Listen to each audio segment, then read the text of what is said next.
Welcome to another episode. Married 39 years, retired, 3 children, 7 grandchildren, and a perfectly good life on land. We're trading our comfortable routine for an adventure while we're still young enough to climb a mast and old enough to know better. This is your Captain Tiny. And I'm your first mate, Bubbles. And this is our saga aboard Tiny Bubbles. Follow the journey with all its triumphs, laughs, and challenging moments. And be inspired to dream about your adventure. So I did a horrible thing. Dale had only been asleep for an hour and a half. And I was draping the screen, which can get a little bright, with a towel. And somehow, as I was removing it, I accidentally pushed the man overboard button, which marks the place in the water where your person goes overboard, which is a great thing. But there was nobody overboard. And Dale had our navigation set up to do automatic tracking. And so the boat started spinning and going back to pick up our man overboard, and I didn't know how to shut it off. And now, in the dark of night, I'm going the completely wrong direction.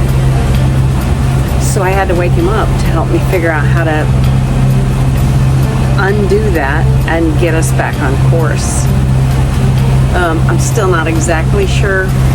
We went through a lot of troubleshooting steps and eventually figured it out, but in the light of day, we're going to have to push that button and figure it out so that when it happens at night, we know what to do. I feel really bad, but he's gone back down, and I have 2 more hours to go. So, good evening. It is 10 p.m. on Saturday the 17th. We are on our way from Nassau to Bimini. Nassau to Bimini was 143 miles and required 1 overnight sail. I have just started my 10 to 2 watch. I did not, however, sleep very well from 7:30 till now. It's a hard chunk of time to sleep. I've done it, but tonight I did not do well. We've had a pretty great passage so far from Nassau. We had a very successful fuel docking. I was very proud. I did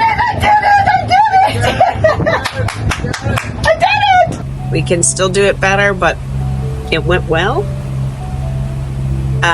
B, at sunset tonight, we shut down the engines, shut down the boat. We were in like 6,000 feet of water. It was crazy. I'm not sure I've been in that deep of water. We stripped down naked and jumped in the water for a swim, which turned out to not actually be a swim. It turned out to be hang the hell onto the boat. Between the current and the slight wind that was pushing the boat, I jumped in thinking I was just going to swim around. That's not something you actually do in current. The boat was moving faster away from me than I can swim. Luckily, Dale had the sense to put a life jacket out on a line so that we had a rope to grab to tow ourselves back. I just didn't realize it was going to be that intense. But anyway, we did it. It was a lovely swim. Put my snorkel mask on and looked down, and like there's nothing. We're used to seeing the bottom. And blue, deep blue water for thousands of feet is what we saw. So that was really cool. And like I said, we've been in thousands of feet of water for hours and hours. We've just entered what's called the Great Bahama Bank. And for the next 6 hours, we will be in 10 to 15 feet of water. All right, this is a little bizarre. It's only 17 feet deep here. We've got about 8 hours going over this really shallow in the middle of the night. But Martin said, and looks at everybody else, and traveling over the banks, it's just a little unnerving. That's all. But it is kind of cool. And here we are. Sun's just gone down, and it is literally almost as smooth as glass. You can water ski on this pretty easily. Pretty nice. Pretty cool. Pretty cool. So hard for me to wrap my head around. But lots of boats do it every day, all the time. It's a known path that we're following, so everything's going to be fine. We should get to Bimini around sunrise. And at that point, we'll get serious. Well, we've mapped out where we think we want to anchor. They're described as not great anchorages. They're rolly and unprotected. But we don't really need protection from the wind the next few days. We've got 3 knots of wind. And so it should be fine wherever we anchor. Dale will relieve me at 2. And then I'm going to suggest to him that we do 2-hour watches. That way we're both up when it's time to anchor. So I don't know, maybe that makes sense, maybe it doesn't. I have audiobooks, I have games on my phone, I have movies, though I don't really like watching movies on my phone. It's pretty dark out, but the moon is supposed to come up here in just a little bit, so that's always fun to witness. After an overnight sail from Nassau, we arrived in Bimini just after sunrise, only to find we had to wait off a channel while a cruise ship made its grand entrance. After we anchored, we slept a few hours and woke to the realization that Bimini is a hotspot, especially on a weekend. Boats were zipping in from Miami, fishing charters, sea-doos, pleasure yachts, ski boats, and everything in between. It's the downside of being at a resort area. These boats coming by, that did go by, made waves that made my dishes fall in the sink. The dinghy almost rock off its rocker. Everything. Thank goodness you told me to hold my drink, or that would have been all over the floor. Yeah, everything fell. Chance off the radio, but get over it. Slow the boat down, that's what. Many ignored the no-wake zone, which made things stressful. Dishes crashed, and the dinghy swung wildly on the davit with every passing wake. At times, it felt more like a highway than an anchorage. We stayed only 24 hours and left the next day for Fort Pierce. It is 3:15 p.m. on Sunday, the 18th, maybe?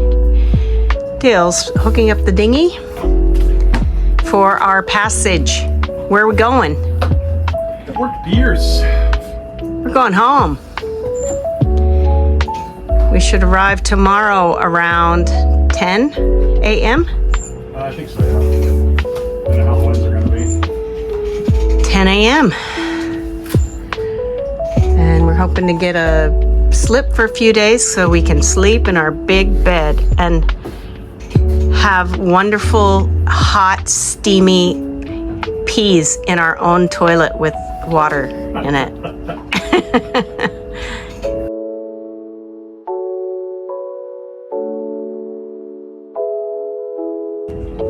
Okay, friends, pray for us. We're coming home. Should be there tomorrow morning. Good night. Good night. Going down for his nap. 10 to 12 watch, or 10 to 2 watch. That's me. I'm here, ready to go. Dale got through some traffic-y stuff.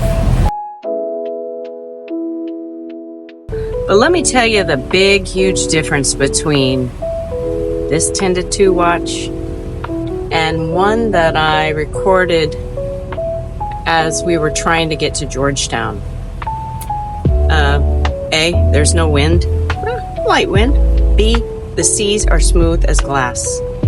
And I can see there's light around. Yeah, I suppose this would make it harder to stay awake because it's just so calm and so pleasant and so chill. Unlike one of the previous watches that I recorded where I was cold, I couldn't see anything, I felt nervous, and the sea state was awful. Wow, we've had some 25 plus knot winds. The sea has been extremely rolly and rough, and it's been very dark.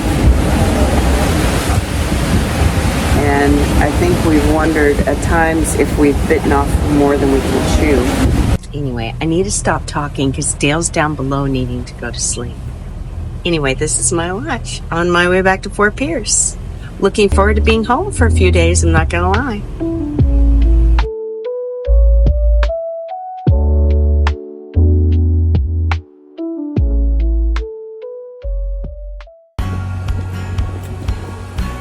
We're almost home.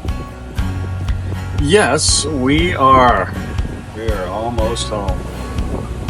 Wow. And we got waked. Yeah, wait. And our sail doesn't really know what to do about that. Yeah, about time to take it down. It is time to take it down. So, I mean, my sail logger hasn't done a great job. Hopefully your predict wind has of since December, all the miles that we've put on the boat. Yeah, Because actually, we went west to east and back to west and then well, Caleb was cross. talking about it last night when I was texting with him, and he said he wasn't tracking it. I can't track it. Well, I But turned it back on. Hopefully, it is tracking. But I after don't you know. refreshed, I could see exactly where we were. Okay. But I don't know how predict wind holds on to our entire route Oh, yeah. as sort of a log. But anyway, I That's think a Martin question. we've gone some miles. I mean, Oh, yeah. we're coming home after, I mean, we're not experienced yet, but we've gotten some miles under our belt. Yeah.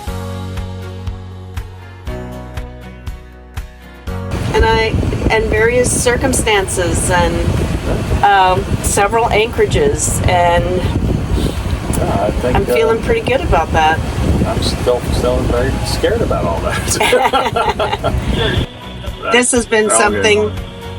that is going to feel a little surreal. Yeah. You know, we sit on the jetty watching boats go by, and we've talked about, someday we're actually going to bring our boat back here, I know. back home, and it's going to happen in 2 hours. Yeah. We could be really bossy and put the mainsail down and bring out the jib and sail, and because we're gonna have a crosswind. It'd be perfect. We could sail. No, we're not doing that.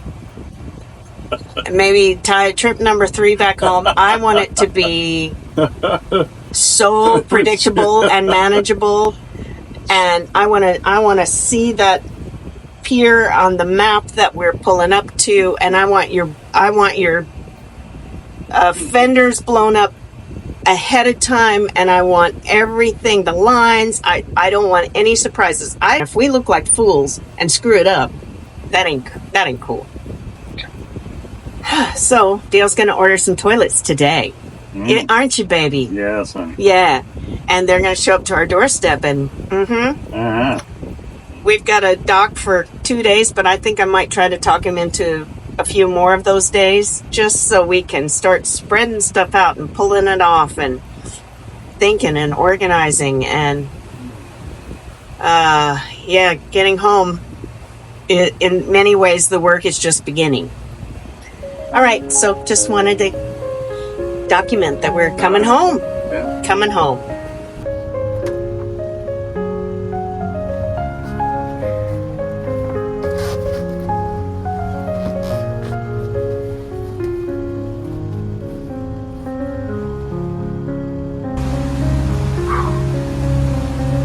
Wouldn't like big. Do pigs sweat? I don't know.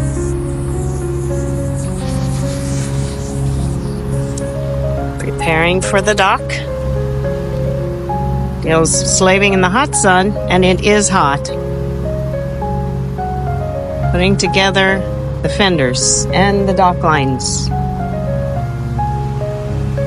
Fender covers have seen better days. They still work. I think I could sew us some new ones.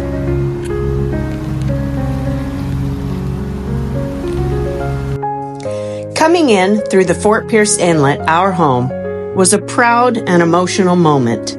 After countless anchorages, passages, and adventures, over 1,600 nautical miles, we were bringing Tiny Bubbles home.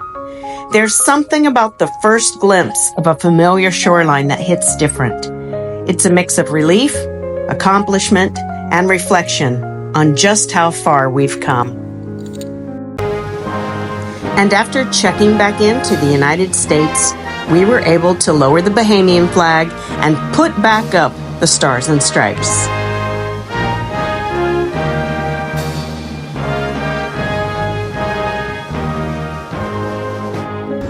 We made it, Dockside Marina. It's in our neck of the woods. Right over there, we've got On the Edge. We love that place for music and drinks and food.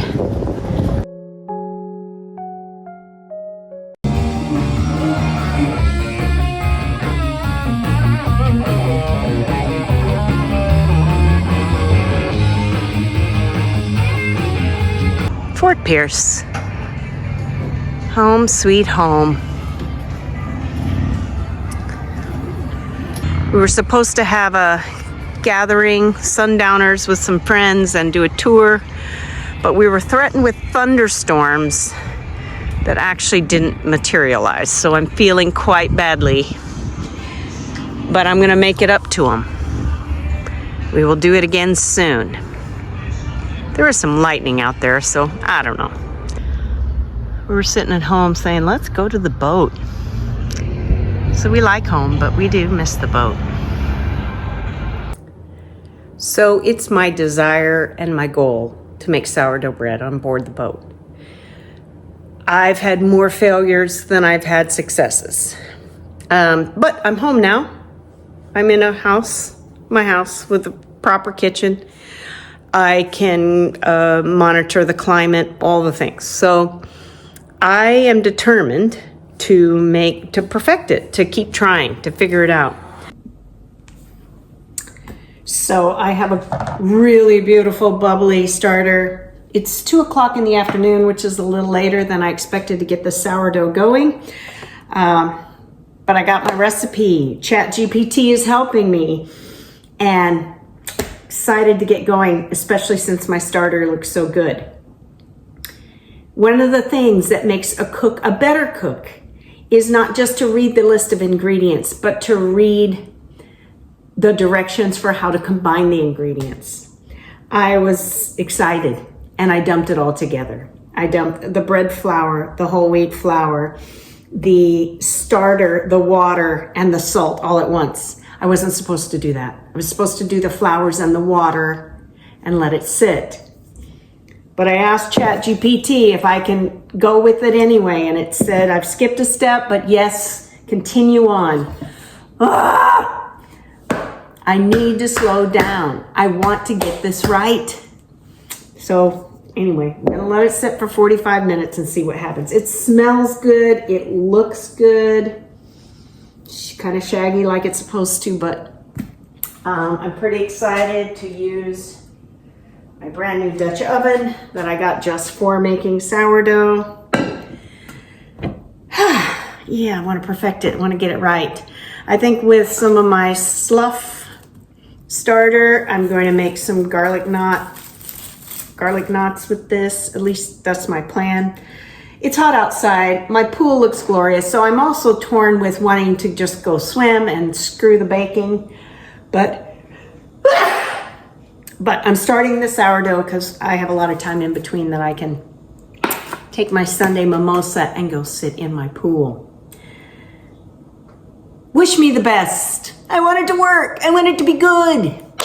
Wish me the best. Being home doesn't suck. A mimosa, my music, and my pool. What's going on in here? Arts and crafts. Arts and crafts. Arts and crafts. You need your knee pads on, it looks like. Yeah, I do. Want me to fetch them for you? That's okay.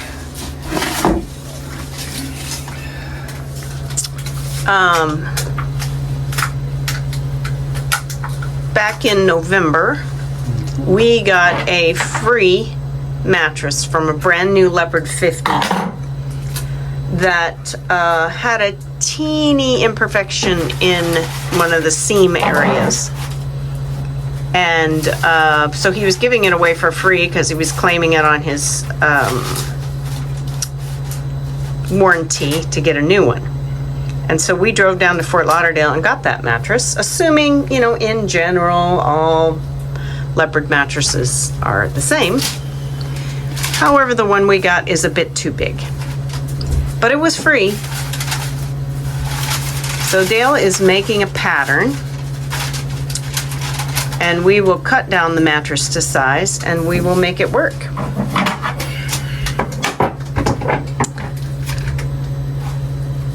And Dale's a very precise guy, so he's gonna line it all up and get it right. Besides that, we've moved the boat today to a new slip. We couldn't stay on the end where we opted to stay at this little marina instead of anchoring out, which was a good choice. But we needed to move to an interior slip as opposed to the end cap slip. So we did that this morning. Dale has fixed the AIS, started reinstalling the fridge. This heavy refrigerator, our drink fridge, that Dale has fixed, that's got to go back on the boat, and we got to do that now. Shop for supplies. So we've been fairly productive today, I think. Yes. All right, our too big mattress has to come back home. We got to work on it. This is where this mattress has lived for a while, so we're just putting it back. We're going to try to cut it down and make it work because it was free. So we brought the mattress home to Dale's workshop so we could cut it down to fit the space. After measuring it and making cut lines, Dale put a hacksaw blade on a hand holder to cut the mattress along the pattern lines. We also decided to cut the entire mattress in half. Why are we cutting it in half? Because right there is the hatch for my solar charge controllers, my integration, a bunch of stuff. The water maker sits underneath there. So if I don't have it cut in half to where we can move this out of the way, then I have to fold the mattress up, basically roll it up against the wall. It'd just be easier if we could just pick the whole thing up and move it over there, and then it'd be out of the way. And when we need it, then we can make the bed. But until we need it. And we have I think it's a 2 or 3 inch mattress topper that's going to go over this. So the person sleeping on it shouldn't be very unaware that the mattress is in 2 parts. And yeah, like he said, if he needed to do work under there, we think this is a good solution for making it easy to work. The mattress topper can just fold back on itself, no problem. Right, because we have to have access to it to change the carbon filters, the 0.5, the 0.20 micron filters for the water maker. You know, we're gonna have to do that once a month or so. Yeah, just be a lot easier. Yeah. Some challenges for me to reconfigure. You know, it's one thing to cut a shape out of a piece of foam, but now I have to take the pre-existing cover, take off the zipper, fashion new zippers, and sew it the right way. It's like seamstress extraordinaire. Yeah, not really, but...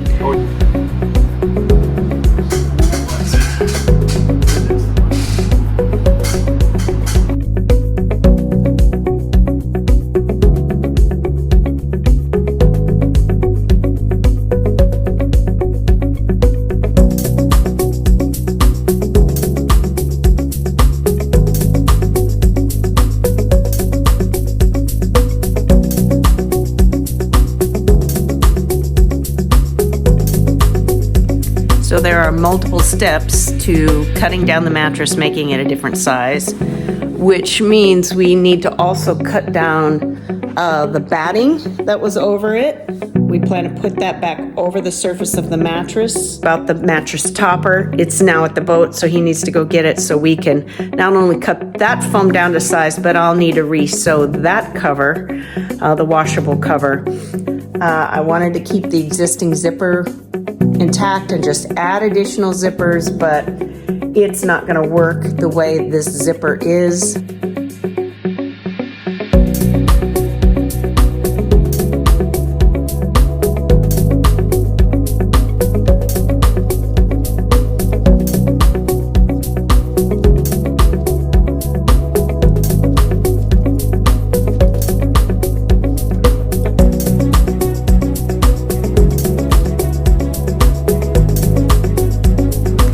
So we're putting our revised cover back on our revised mattress. And the top looked good. Top looks good. This is the bottom, actually. That's the bottom, this is top. Here we go. All right, we're taking the mattress and the topper and other things back to the boat. We gotta go down the dock and get through the gate. But here's our pile, and we're making it happen. So one of the things you need on a boat is underlay for your mattresses because it's humid, sweaty.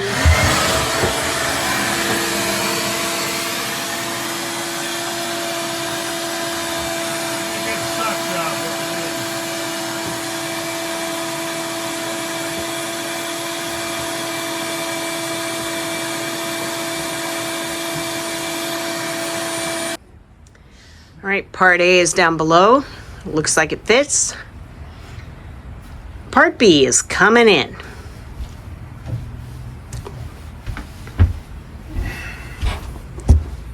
Put the zipper side down, I think is the right way, but I don't really know.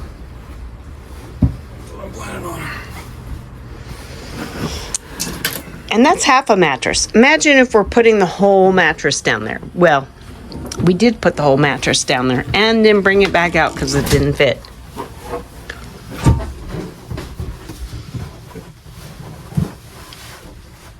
Does it fit? Ah, like a glove. Seriously, seriously good. And then he can just move that aside to get onto it. This underlay has to come up. Do you think now that we've vacuumed it up, it won't continue to shed? No, it'll continue to shed for a little while, but we're going to get on top of it. Yeah, okay. I have a cabin. Let me get the other one. I have a cabin. And that's where the babies can go, the kids. This is a pass-through. We've got storage in there. But this could be a mattress in there as well. And there's also storage under there. And this is the kids' hideout. They have their own upper hatch. We're going to have to fashion a mattress for that, but kids could enjoy that. I don't know what we do all that stuff if kids are here, but we'll figure it out. Amazing. They even have some little shelves to put their favorite books, story time, open their hatch for ventilation. It's a good space. Part B of making this a cabin is putting the mattress topper on, because you don't want to split in your mattress and have to feel it. And this didn't fit either before. Look at that. We got to smooth out the top. It fits. I love it. Fits. Love it. And it's comfortable. It's actually very comfortable. I imagine making this up with the sheets and everything, so it's always a cabin. Yeah. You imagined having it dismantled. Oh, yeah. Until we had people here. Yeah. We're going to have to figure out that disagreement. If you don't have to work on it, let's make it a lovely cabin. For what purpose? Because my psyche loves clean spaces that aren't cluttered, that look beautiful. Okay. But we've already determined if you have to get to it, it's easy to undo. I have sheets. I have a comforter. I have pillows for this. I'm not. That's fine. But I want it to We can look make it however you want it. pretty. I'm sitting up front on a beer, having a beer. Yeah, my husband's going up front to have a beer because he's done with this discussion. He never wanted to have it in the first place. All this work I did, we're going to stack it all up. The sheets and the bedspread I bought for it, we're just going to leave it in the drawer. No. What does Bubbles need in her life? That's right. More bubbles. A 360 bubble machine. So if anybody would drive by right there or that boat come out on their dock, they would get to enjoy my spectacular, joyful addition to the world right now. And imagine if I had this going and also my disco ball lights going and my karaoke machine. Oh, the parties I could have. You're so excited, aren't you? I am actually. Yeah. The cool thing would be if I had sailing tiny bubbles embroidered on that sail bag with those bubbles going off right now. Or me sitting up there with my ukulele playing my theme song. Naked. Not naked. Oh well. Just you're the only one that wants to see me naked. No, Oh, no. one else does. Everybody else. No, hell no.